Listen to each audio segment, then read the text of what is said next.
Hi, I'm Max Kaiser. Welcome to the Kaiser Report. Ding dong, the witch is dead. This song has soared to the top of the charts in the UK. Now, is this just the odd manner in which the Druids, that is to say the British people, mourn the passing of their former Prime Minister Queen? Or do they disagree with what David Cameron and the media claim, that Margaret Thatcher saved Britain?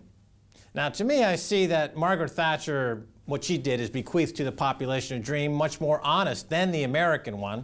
She gave them the British dream, a dream that you can all strive to mature before your debt's due. I guess by mature you mean die, Stacey.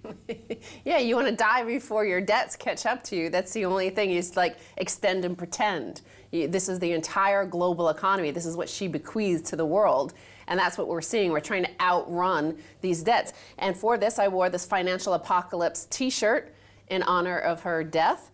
And, but I want to look at this other notion that she saved Britain. This is what we hear over and over. She saved Britain from those workers, those strikers, those troublemakers. And look at this chart here. This is North Sea oil production. This is what I think saved Britain. If you could see from the chart, oil production from the North Sea oil came online as she became Prime Minister and started to continue to climb up through her Prime Ministership. Right, well, one chart can really show in context the underlying economic forces that shaped the Prime Ministerialship. Is that the Prime Ministerialship of Maggie Thatcher? Because, as you're pointing out here, the economy was driven by oil wealth. Now, very important, I think you're going to get into this a little bit, is that, okay, what happened to that wealth? Well, first of all, the fact is, the media never talks about it. They act as if she delivered some sort of miracle, that somehow out of nowhere, a Druid ritual perhaps, that they became magically wealthy by her deregulating the financial markets here at the same time that all this oil came on. Even during this crisis, as we saw in that chart, oil production was plunging. Nobody talks about that as any relationship at all to the fact that the UK economy is crumbling. It's never mentioned. Very seldom, maybe in an obscure newspaper like The Guardian on the back page. So I want to look back to another article from 2008. UK missed chance to build up £450 billion sovereign wealth fund. This is from February 2008, and it's based on a PricewaterhouseCoopers report. They looked at what if the UK had saved some of the money from their North Sea oil. And they found that oil money allowed taxes to be kept lower than would have been possible without either rising national debt or sharp cuts in public spending as a share of the economy. Quote, since oil revenues were greatest in the first half of the 1980s, this was also when this potential effect was greatest. That was a quote from John Hawksworth, the chief economist at PricewaterhouseCoopers. So he's saying it was during the prime ministership of Margaret Thatcher that there was the greatest opportunity to save for the future of the British population. All right, so here you have this queen witch. She steals, let's be honest about it, it's Scottish oil to begin with. It's not even English oil, it's Scottish oil. So she's taking Scottish oil. She's creating, deregulating the city of London so that they can open up those credit markets to lend money into development of the North Sea oil, into the Scottish oil. And she's claiming responsibility for economic growth.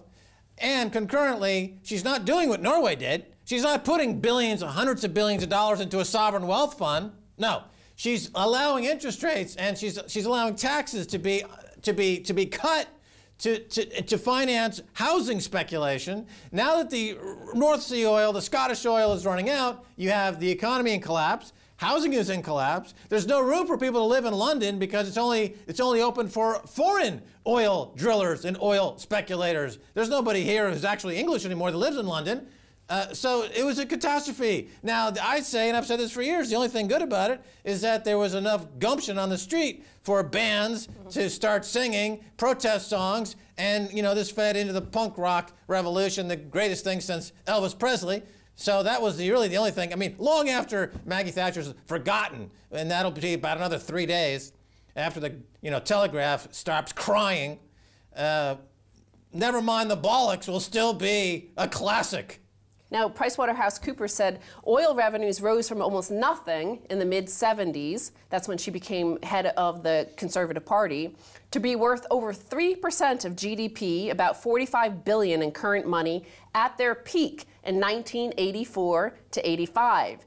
They are now worth around 0.5% of GDP. So you see she had a huge amount, much more than any of these governments have now, in oil revenues with which to cut taxes, to seem like she was, you know, that this was somehow unique, that she was doing it to be tough and hard. And she rode a bubble. She rode a bubble in oil and credit. There was a credit boom. We've hit peak credit in the world. The global financial crisis is the result of having hit peak credit. We've hit peak oil. Certainly in the UK, they hit peak oil a couple of years ago. They're in rapid decline, as is many of the big oil fields around the world. They're in rapid decline. So this economy here in the UK, is it going to be saved by the crash of the British pound and that will help export markets? No, exports do not account for enough of a percentage of GDP to matter. As the pound crashes as a result of hitting peak oil and peak credit, exports are not going to improve. 70% of the economy is services, read retail, read consumption. So just people are going more into debt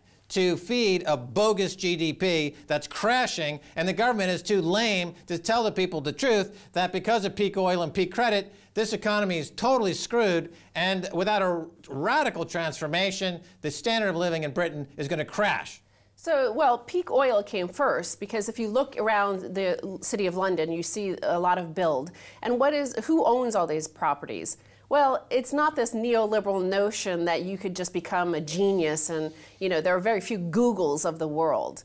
But there are the oil billionaires from around the world this is where their money's coming. It's the Qatar royal family, it's the Saudi royal family, it's the Russians. This is the money that is coming in here. It wasn't some miracle, magical deregulation and cutting taxes and this and that created that wealth. So this is what's sustaining it now. And now, going back to all of this 500 billion pounds that the UK could have had if they saved some of their money from the North Sea oil reserves, John Hawksworth from PricewaterhouseCoopers said, to a significant degree, the money has effectively been handed back to this and other generations since the early 1980s to spend, or in many cases to invest in housing or other assets. So that's the other thing that she bequeathed to the nation, why you want to outrun your debts before they come due, is that the more and more, it's all about speculation. Forget all that stuff. Don't remember, don't even know where your wealth comes from. Just speculate away, keep on adding debts, and if your price of your assets are rising, that means we're getting wealthier. Right, the banks in the UK were making a lot of money during this period of deregulation by financing the oil extraction and exploration business. This gave them the collateral to then allow, under Thatcher's program of allowing people in public housing, what's called council estate housing here, to buy those flats with borrowed money from the bank at reasonable rates that was being underwritten by all that money coming in from the oil industry. Now, because the oil has run out and because credit is scarce, and no matter what the Bank of England does, we've hit peak credit, now you've got also the problem of having hundreds of thousands of units where people who do honest work, people who do actual stuff that people need to do, they can't afford to live here anymore. So they're out of the picture. So the services are crashing, basic services. And what are they left? So what are they going to do with the NHS, which is the public health care system in the UK? They're going to privatize it. They're going to sell it off to private developers who will destroy it. Like the Glazer brothers who destroyed Manchester United. They take money out. They load it up with £1 billion of debt. So you're going to have the Glazers run national health, have the Glazers run the transportation system, American strip mining, you know, idiots are going to come in here and just destroy the country some more. Take all the money out thanks to deregulation of Maggie Thatcher. Are you freaking stupid? Well, she started this big bang across the world, so this whole notion of keep on extending your debts, make them go longer and longer and longer, further out the maturity happens. And so let's look at another story in the headlines this week, Just Keep Dancing, introducing the 97-month auto loan. So the average price max of a car in the United States has gone to $31,000, up $3,000 in the past 4 years. But the monthly payments for those loans to buy that car has gone down to $460. Why? Because interest rates have gone down, but also because the maturity is extending over and over and further out into the distance. So in the first quarter of 2012, the average term of a new car note stretched out to 65 months, the longest ever, according to Experian. The company said that 17% of all new car loans in the past quarter were between 73 and 84 months, and there were even a few as long as 97 months. 4 years ago, only 11% of loans fell in this category. So people are taking out car loans of 8 years. Right, well, how can they afford to offer such low rates? Because the banks that offer those low rates are borrowing money in the wholesale market, which comes from the global banking system, including the IMF and the EU and these other global banks, who in turn extract austerity measures from the people who are being treated like the Gulag and the new financial holocaust in Greece and Cyprus. They're the prisoners of the debt syndrome, so that American, big, fat, stupid Americans can buy big, fat, stupid cars and drive down to the big, fat, stupid donut shop to get even bigger, fatter, and stupider. Meanwhile, people in Cyprus and Greece are dying in the streets to support that mentality, and people like Margaret Thatcher made it all happen because she's a frickin' idiot.